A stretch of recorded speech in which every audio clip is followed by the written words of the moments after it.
Ocean gate की Titan submarine ने अपना सफर कनाडा के सेंट जॉन पोर्ट से शुरू किया।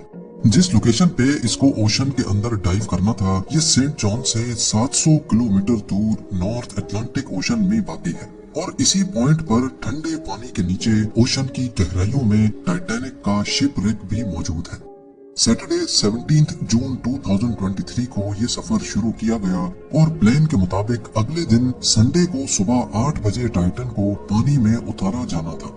आपको यहाँ बताते चलें कि डाइव से पहले टाइटन में एक मसला नोटिस किया गया था, लेकिन उसके बावजूद भी अपनी जान दांव पर लगाकर इसको ओशन में उतार दिया गया। वो क्या मसला था और आखिर पता होने के बावजूद भी ये खतरा क्यों मोल लिया? नाज़रीन, इस सफर में टोटल 5 लोग मौजूद थे, जिसमें एक्शन एविएशन के फाउंडर हार्निश हार्डिंग भी मौजूद थे। इन्होंने जेफ बेजोस के साथ स्पेस में भी ट्रेवल किया था। दूसरे नंबर पे स्टॉकटन रश, जो ओशन गेट के सीईओ भी थे। ये अमेरिकन कंपनी ओशन टूरिज्म के लिए सबमर्सिबल्स फराहम करती है। तीसरे नंबर पे 77 साला पॉल हेनरी थे, जिन्होंने पहले भी टाइटैनिक को विजिट किया था। ये शिपरेक के एक्सपर्ट थे और इनको टाइटैनिक के बिखरे हुए पार्ट्स की काफी जानकारी थी। और आखिर में पाकिस्तानी बिजनेस टाइकून शहजादा दाऊद अपने बेटे सुलेमान के साथ इसी सबमरीन का हिस्सा थे। 17 जून को डाइव करने से पहले हार्निश हार्डिंग ने इंटरनेट पे अपना आखिरी पोस्ट किया था। उनका कहना था कि शदीद सर्द मौसम की वजह से उनकी डाइव डिले हो गई है। कल सुबह को जब थोड़े वक्त के लिए मौसम बेहतर होगा तो हम डाइव कर जाएंगे। ये 5 लोग अपना शौक पूरा करने के लिए मशहूर जमाना टाइटैनिक का मलबा देखने जा रहे थे। 1912 में डूबने के बाद अगले कई सालों तक इसको तलाश करने की कोशिशें जारी रही, लेकिन अटलांटिक ओशन की हार्श कंडीशन के बायस ये काम इतना आसान नहीं था। फिर 1985 में जाकर आखिरकार ओशन फ्लोर पे आरएमएस टाइटैनिक का मलबा मिल ही गया। टाइटैनिक अपने पीछे इतने सवालात छोड़कर गई थी कि अब इनके जवाब तलाश करने का वक्त आ चुका था। दर्जनों एक्सपेडिशंस अरेंज किए गए, जिसमें अलग अलग कंट्रीज के एक्सपर्ट्स और रिसर्चर्स ने टाइटैनिक शिपरेक का रुख किया। Canadian film maker James Cameron ने 1995 में टाइटैनिक के मलबे के दर्जनों दौरे किए और फिर 1997 में टाइटैनिक मूवी रिलीज की गई। रही सही कसर टाइटैनिक मूवी की कामयाबी ने पूरी कर दी। इसने इतनी धूम मचाई कि अब टाइटैनिक के मलबे को खुद जाकर देखना करोड़ों लोगों का ख्वाब बन गया। यानी ये काम अब सिर्फ रिसर्च के मकसद तक ही महदूद नहीं, बल्कि शिपरेक साइट पर टूरिस्ट भी जाना शुरू हो गए। कहा जाता है कि ओशन की गहराई तक जाना स्पेस में जाने से भी ज्यादा मुश्किल है और इसकी सबसे बड़ी वजह है पानी का प्रेशर। टाइटैनिक शिपरेक समंदर की सतह से 4000 मीटर यानी 4 किलोमीटर नीचे है। इस गहराई को इमेजिन करना हो तो आप बुर्ज खलीफा को देखें और समझ लें कि टाइटैनिक का मलबा समंदर में करीब 5 टाइम्स बुर्ज खलीफा की हाइट जितना नीचे है। इस गहराई में पानी का प्रेशर 5800 psi होता है। ये उतना ही प्रेशर होगा कि इंसान के पूरे जिस्म पर नहीं, बल्कि सिर्फ 1 स्क्वायर इंच के हिस्से पर एक पूरा हाथी खड़ा कर दिया जाए। तो अब आप अंदाजा लगा लें कि एक सबमरीन में कितने स्क्वायर इंच होंगे और उस पर कितना ज्यादा प्रेशर पड़ता होगा। खैर, संडे 18 जून 2023 दोपहर को 12 बजे सबमरीन का सफर स्टार्ट हुआ। नॉर्मली टाइटैनिक तक पहुंचने में 2 घंटे लगते हैं, लेकिन 1 घंटे 45 मिनटों के बाद ही मदरशिप पोलर प्रिंस, जो के ऊपर वेट कर रही थी, उनका सबमरीन से राब्ता टूट गया। अगर 2 घंटे टाइटैनिक तक पहुंचने में लगने थे, तो सिर्फ 15 मिनट पहले राब्ता टूटने का मतलब है कि सबमरीन टाइटैनिक के काफी करीब पहुंच चुकी होगी। समंदर की इस गहराई में सूरज की रोशनी पहुंचना नामुमकिन है और यहाँ हर वक्त इंतहाई सख्त अंधेरा होता है। इतनी गहराई में वायरलेस सिग्नल का टूटना एक नॉर्मल बात होती है, लिहाजा पहले इस बात को ज्यादा सीरियस नहीं लिया गया। ये पूरा ट्रिप टोटल 7 घंटों का था। 12 बजे से लेकर शाम को 7 बजे इनको वापस लौटना था, लेकिन जब शाम 7 बजे तक भी टाइटन से कोई राब्ता ना हुआ और ना ही वो वापस लौटी, तो अब ऊपर खड़ी मदरशिप में मौजूद क्रू के पसीने छूटना शुरू हो गए। Canadian research vessel polar Prince ने टाइटन की तलाश शुरू कर दी। 9:40 पे उन्होंने यूएस कोस्ट गार्ड से राब्ता करके मदद तलब की।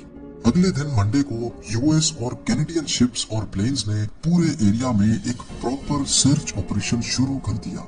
उन्होंने सिर्फ समंदर की सतह पर ही नहीं, बल्कि सोनार स्कैनिंग की मदद से पानी के अंदर भी अपनी तलाश जारी रखी। इस एरिया में जो कमर्शियल वेसल्स थी उनको भी ऑर्डर दे दिया गया कि वो अपनी आंखें खुली रखें। अगले 2 दिनों तक ये तलाश जारी रही, लेकिन टाइटन का कोई अता पता ना चल सका। लेकिन फिर एक उम्मीद की किरण नजर आई। वेडनेसडे 21 जून को सुबह 6 बजे सर्च टीम को पानी की गहराइयों में से कुछ आवाजें सुनाई दी। ये आवाजें अंडर वाटर रेडार्स की मदद से सुनी गई थी। फौरन आरओवीज को आवाज की डायरेक्शन में भेजा गया, लेकिन इस बार भी टाइटन की कोई खबर ना मिली। अब टाइटन को हमेशा हमेशा के लिए खो देने का डर बढ़ता जा रहा था, क्योंकि सबमरीन में जितना ऑक्सीजन था वो सिर्फ 96 घंटे या फिर 4 दिनों तक का था, और इस वक्त तक 4 में से 3 दिन गुजर चुके थे। लेकिन यूएस, कनाडा और फ्रांस की सर्च टीम्स ने हिम्मत नहीं हारी।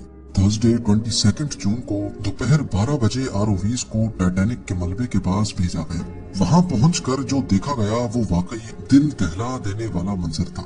3:48 पीएम पर आरओवी, जो कि टाइटैनिक के मलबे के पास पहुंच चुकी थी, उसने टाइटन की दुम का एक हिस्सा टाइटैनिक से सिर्फ 1600 फीट दूर पड़ा हुआ देखा। जो देखने गई थी टाइटैनिक के मलबे को, अब उसका मलबा ही पूरी दुनिया में हेडलाइंस बन गया।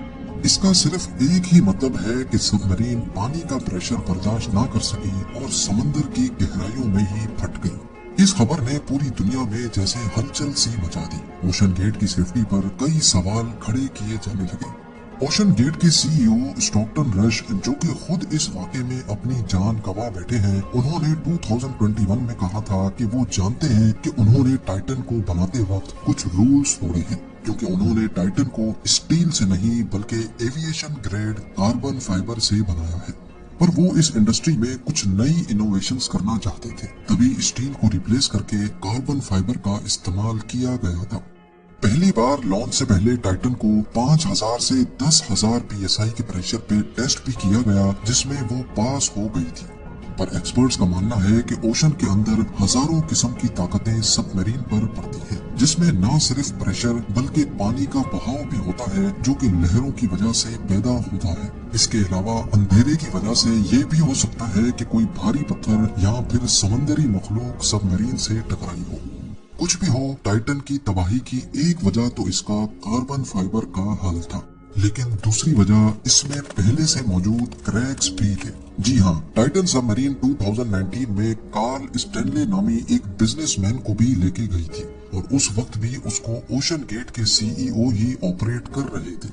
कार्ल ने बताया कि उस सफर के दौरान जब वो नीचे जा रहे थे तो उनको टाइटन की बॉडी में से क्रैकिंग की आवाज सुनाई दी थी। At one point, I was actually even able to drive the submarine towards deeper water by the sound of the cracking getting louder. उस वक्त उन्होंने इस आवाज पर ज्यादा ध्यान नहीं दिया, क्योंकि उनको ओशन गेट के सीईओ, जिन्होंने खुद ये सबमरीन डिजाइन की थी, उन पर पूरा भरोसा था। लेकिन इस हादसे के बाद उन्होंने CNN को बताया कि शायद वो आवाज इस बात की वार्निंग थी कि टाइटन की बॉडी पानी का प्रेशर बर्दाश्त नहीं कर पा रही। अगर ये बात सच है तो इसमें कोई शक नहीं कि टाइटन की बॉडी में क्रैक्स पड़ना पहले से शुरू हो गए थे। 2018 में ओशन गेट के एक एग्जीक्यूटिव ने टाइटन की कार्बन फाइबर बॉडी के खिलाफ आवाज उठाई थी। उनका कहना था कि ये मसला सबमरीन के फटने से सिर्फ चंद मिली सेकेंड्स पहले पता पड़ेगा, और हकीकत में भी ऐसा ही हुआ। जिस गहराई में टाइटन फटी है, एक्सपर्ट्स का कहना है कि उसको फटने में सिर्फ 0.3 सेकेंड्स लगे होंगे।